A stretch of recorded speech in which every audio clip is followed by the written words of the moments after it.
নমস্কার বন্ধুরা, ফেমাস দুরুন্স কিচেনে আপনাদের সবাইকে স্বাগত জানাই। নিয়ে এসেছি আপনাদের জন্য নতুন একটা রেসিপি, হাতে মাখানো চিংড়ি মাছ দিয়ে কচুরলতির রেসিপি।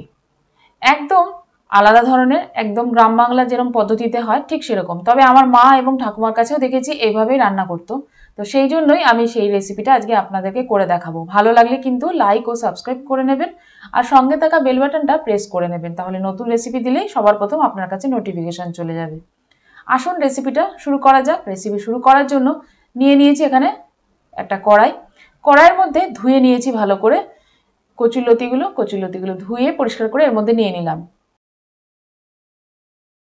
এখন আমি মশলা দিয়ে দিচ্ছি। মশলাতে রয়েছে গোটা জিরে, শুকনো লঙ্কা আর গোলমরিচ বাটা। আপনারা চাইলে কিন্তু গুঁড়ো মশলাও ব্যবহার করতে পারেন। দিয়ে দিলাম আদা রসুনের বাটা। এখন কুচনো পেঁয়াজ,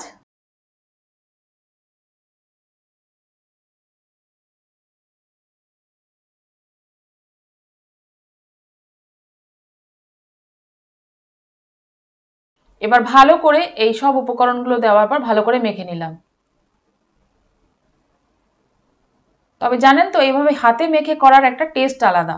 এখন দিয়ে দিলাম পরিমাণ মতো হলুদ গুঁড়ো আর পরিমাণ মতো নুন।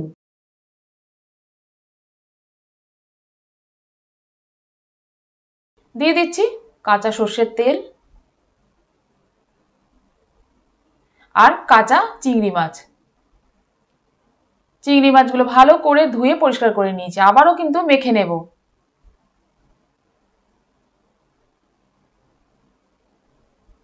দিয়ে দিলাম কয়েকটা কাঁচা লঙ্কা। ঝালটা কিন্তু আপনারা আপনাদের পছন্দ মতো দেবেন, তবে কচু জিনিস একটু ঝাল না হলে ভালো লাগে না। এখন গ্যাসের ফ্লেমটা অন করে দিলাম, এবার বসিয়ে দিলাম ঢাকা দিয়ে।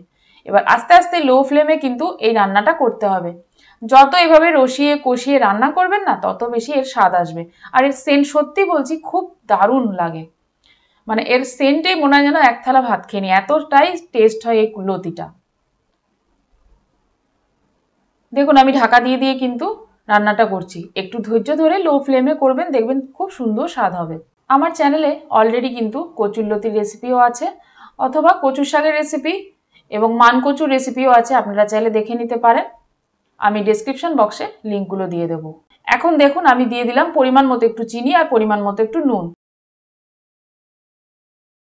চিনিটা সামান্য দেবেন, তাহলে এর যে নুনের ব্যালেন্সটা সেটা খুব ভালো হবে। আবারও ঢাকা দিয়ে দিলাম।